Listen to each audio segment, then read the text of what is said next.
अस्सलाम नाज़रीन, programme vision पर राजा आतिफ जुल्फ़कार के साथ आपकी खिदमत में हाज़िर हूँ। लाडले बढ़ेंगे तो लाले भी पड़ेंगे।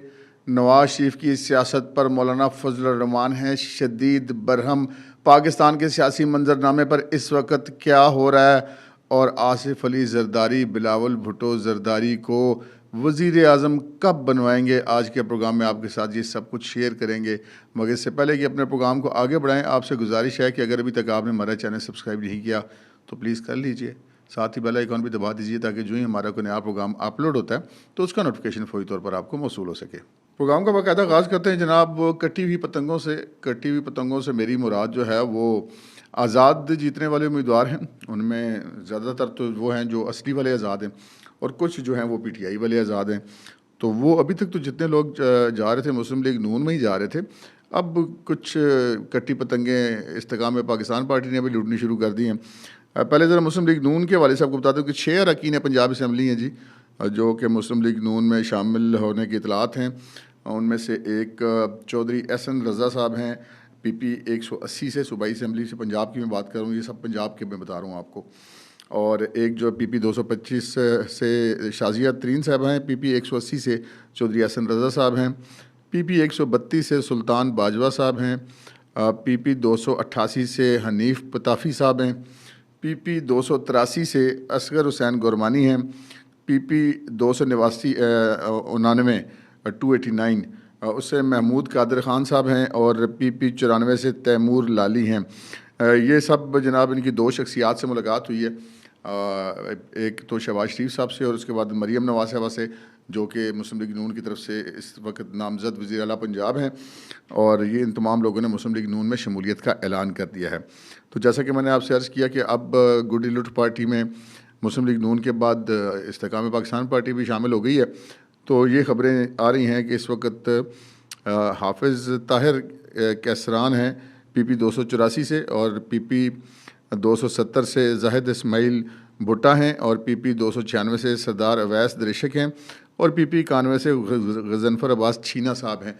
ये इस्तेकाम पाकिस्तान पार्टी में शामिल हुए हैं और इन्होंने जनाब मुलाकात की है इस्तेकाम पाकिस्तान पार्टी के सरबराह अलीम ख़ान से। अलीम ख़ान ने इनको जनाब गले में अपनी पार्टी का झंडा वंडा पहनाया है और ये पाकिस्तान इस्तेकाम पार्टी में शामिल हो गए हैं। अच्छा जी, अब अगली ख़बर की तरफ बढ़ते हैं। अगली ख़बर है पाकिस्तान मुस्लिम लीग नून और पाकिस्तान पीपल्स पार्टी के दरमियान जो एक पार्लिमानी इत्तेहाद, आप उसको कह भी सकते हैं और नहीं भी सकते, उसके हवाले से है। आपको यहाँ तक तो ख़बरें पता चल ही चुकी हैं कि जी बिलावल भुट्टो जरदारी साहब ने एक प्रेस कॉन्फ्रेंस भी की थी और उसके बाद एक ऐसी प्रेस कॉन्फ्रेंस जिसमें तमाम पार्टियों के रहनुमा शामिल थे। आसिफ जरदारी साहब भी थे, शहबाज शरीफ साहब भी थे, चौधरी शुजात हुसैन भी थे, अलीम ख़ान भी थे और दीगर पार्टियों के लोग भी थे, MQM वाले भी थे। तो उन साहब ने चौधरी शुजात के घर अपनी एक मीटिंग के बाद प्रेस कॉन्फ्रेंस की थी और उसमें बताया था कि जी मुस्लिम लीग नून जो है वो हुकूमत बनाएगी और ये तमाम पार्टियां उसका साथ देंगी। लेकिन पाकिस्तान पीपल्स पार्टी की तरफ से ये कहा गया था कि जी वो हुकूमत की हमायत करेंगे, प्राइम मिनिस्टर का वोट देंगे और बैठेंगे भी वो हुकूमती बेंचों पर, लेकिन कोई वजारत नहीं लेंगे, काबीना का हिस्सा नहीं बनेंगे।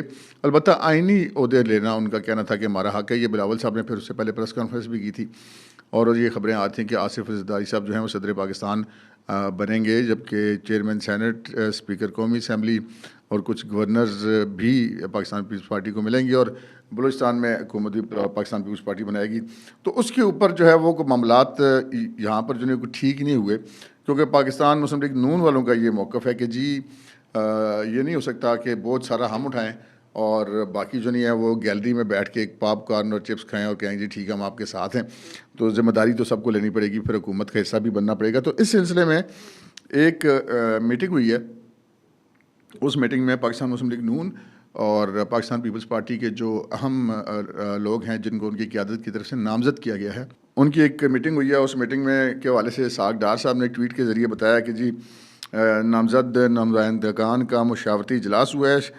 शुरा में इतफ़ाक़ पाया गया कि मुस्तहकम जमहूरी हुकूमत जो है वो वक्त की ज़रूरत है और दुरुस्त माशी और सियासी पॉलिसियाँ और अमन मान और दहशत गर्दी से चैलेंजेस से निकालने पर इतफ़ाक़ किया गया है ताकि अवाम को महंगाई और बेरोज़गारी और अदम तहफ़्फ़ुज़ के अफ़रियत से छुड़ाया जा सके। और ये इस इजलास के बाद इस इजलास का जो है वो अगले दिन का उन्होंने कहा था, यानी कि आज का, कि जुमरात के रोज़ इसका एक इजलास और होगा। तो इस चीज़ का भी इम्कान हम कह सकते हैं कि मौजूद है कि ये पाकिस्तान पीपल्स पार्टी जो है उसको इस चीज़ पर एग्री किया जाए कि वो काबीना का भी हिस्सा बने। और लाजिम बात है फिर अगर काबीना का हिस्सा बनेगी तभी ये इत्तेहाद किसी ज़्यादा मजबूत या मुस्तहकम साबित होगा। इस हवाले से वही मैंने आपसे अर्ज़ किया, हसन इकबाल ने भी बात की है। उनका ये कहना है कि ये नहीं हो सकता कि इत्तेहादी हुकूमत के ख़िलाफ़ है कि एक फ़रीक जो है वो सारा बोझ उठाए और दूसरा फ़रीक जो है घर बैठ के इंजॉय करे। अगली ख़बर जो है वो एक नया कट्टा खोल दिया जी। आपको पता है हमारे फैसल वाउडा साहब कट्टे तो ज़बरदस्त किस्म के खोलते हैं, ऐसे खोलते हैं कि काफ़ी दिनों तक वो डिस्कस होते रहते हैं। जब वो PTI में थे तब भी ऐसे ही था, चाहे उनको कमीशन पड़े, चाहे सेनेट से चाहे वो उसके बाद से वो फिर इंटरव्यूज़ में हम कह सकते हैं कि आजकल वो काफ़ी अरसे से जो हैं वो मुख्तलिफ़ TV चैनल्स और सहाफ़ियों के लिए वो ख़बरों का एक बहुत बड़ा ज़रिया बने हुए हैं, इस्टेब्लिशमेंट के काफ़ी करीब समझे जाते हैं। उन्होंने जनाब समाचार TV के प्रोग्राम में नदीम मलिक से गुफ्तगू करते हुए एक इंकशाफ भी किया है और एक एतराफ़ भी किया है। एतराफ़ उन्होंने ये किया है कि जी इस बार तो आबिद शेर अली साहब जो हैं वो इलेक्शन हार गए हैं जेन्युइनली, लेकिन 2018 में उनको इलेक्शन हरवाया गया था। और उनका ये कहना था कि उनको इस वजह से इलेक्शन हरवाया गया था कि वो नवाज शरीफ के भतीजे या भांजे या करीबी अजीज़ हैं और उनका ये कसूर था जिसकी सज़ा उनको पिछले इलेक्शन में दी गई। और उन्होंने ये भी तस्लीम किया और उनका कहना था कि जी ये जो अभी इलेक्शन हुआ है इसमें जो है आबिद शेर अली के साथ कोई धांधली नहीं हुई। लेकिन बहरहाल देखते हैं या वाडा साहब का ये इंकशाफ रंग लाता है। इससे अगली खबर की तरफ बढ़ते हैं जी। अगली खबर है अपने मौलाना फजल रहमान की तरफ से। मौलाना साहब बहुत गर्म हैं, बहुत तपे हुए हैं। दो उनकी एक्टिविटीज़ गुज़श्ता ऐसी रहीं जिससे मौलाना साहब ने हर चीज़ तहबाला कर दी, ऐसी की तैसी फेर के रख दी।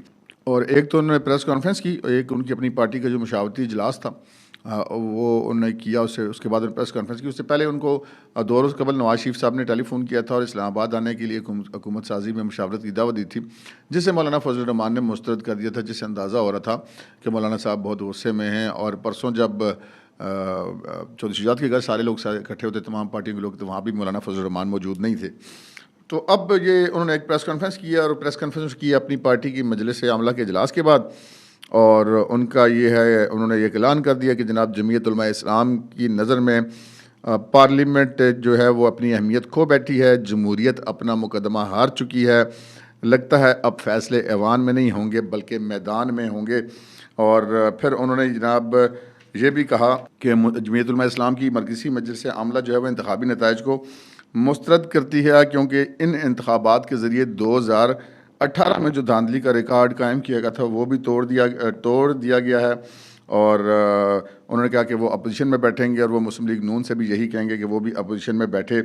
उनका ये कहना था कि जो election commission of Pakistan establishment के हाथों में जरगमाल बना हुआ है, JUI की नज़र में पार्लियामेंट अहमियत खो बैठी है।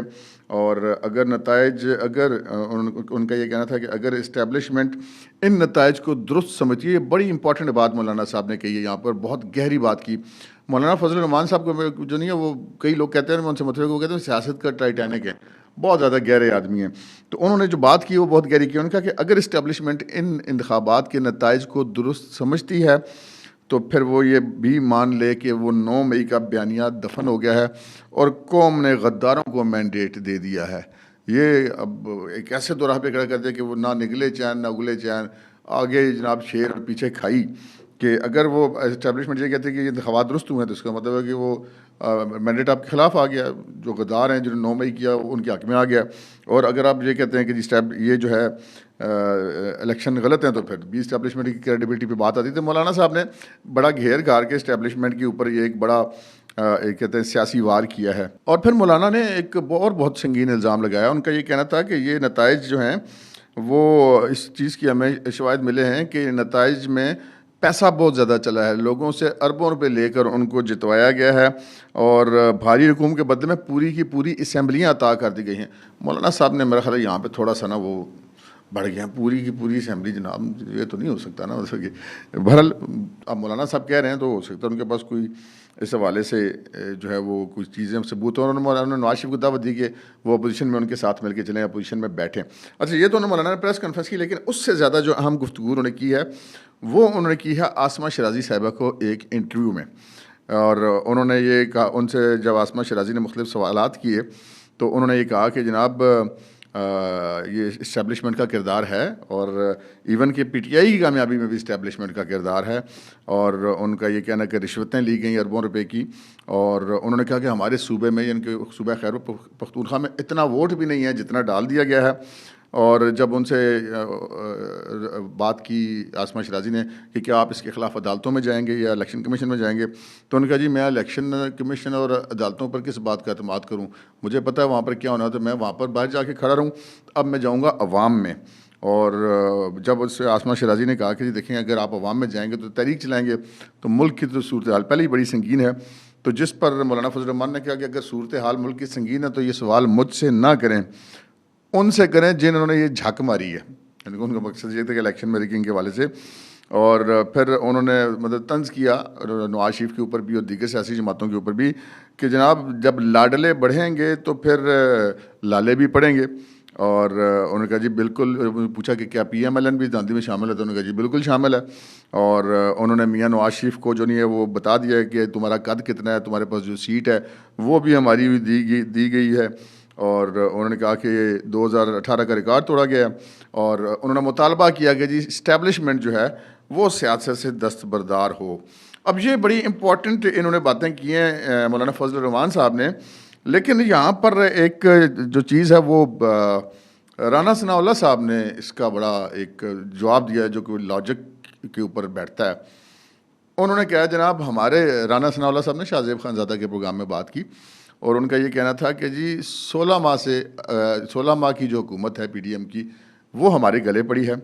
और उन्होंने कहा कि हमारा जो प्राइम मिनिस्टर है, जब इमरान खान को हटा दिया गया तहरीक-ए-एतमाद के बाद, तो हमारा जो प्राइम मिनिस्टर थे शहबाज शरीफ साहब, वो हुकूमत तोड़ने के लिए तैयार थे। और वो कहते हैं कि उस वक्त हमारे गले में ये जो 16 महीने वाली हुकूमत है ना, ये डालने में सबसे ज़्यादा किरदार आसिफ अली जरदारी और मौलाना फजल रहमान का था।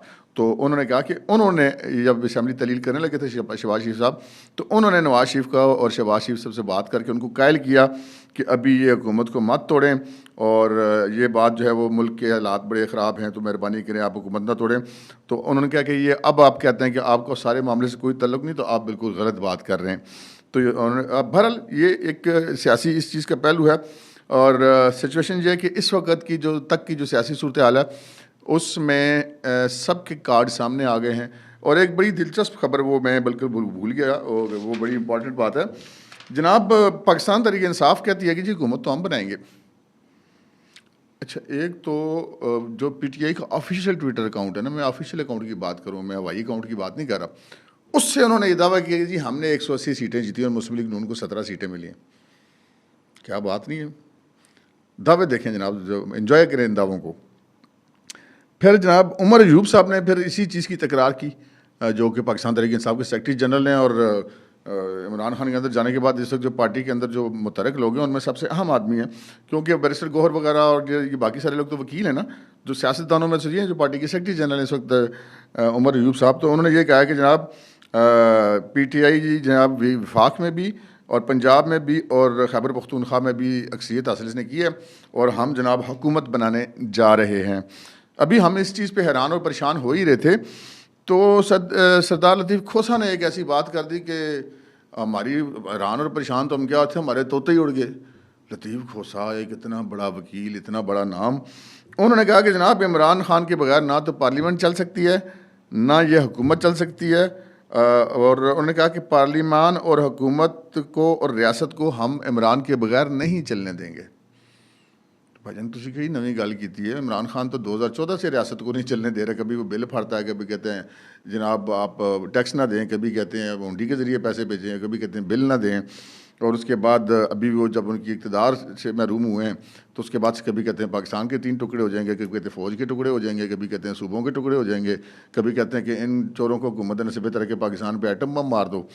तो ये तो मतलब एक स्टेटेड पॉलिसी है PTI की रियासत के ख़िलाफ़। और 9 मई के बाद तो फिर उसमें कोई कसर ही नहीं रही। तो बहरहाल हम बात करते हैं लतीफ़ खोसा साहब की। लतीफ़ खोसा साहब ने कहा कि इमरान के बगैर हम पार्लियामान, हुकूमत और रियासत को नहीं चलने देंगे।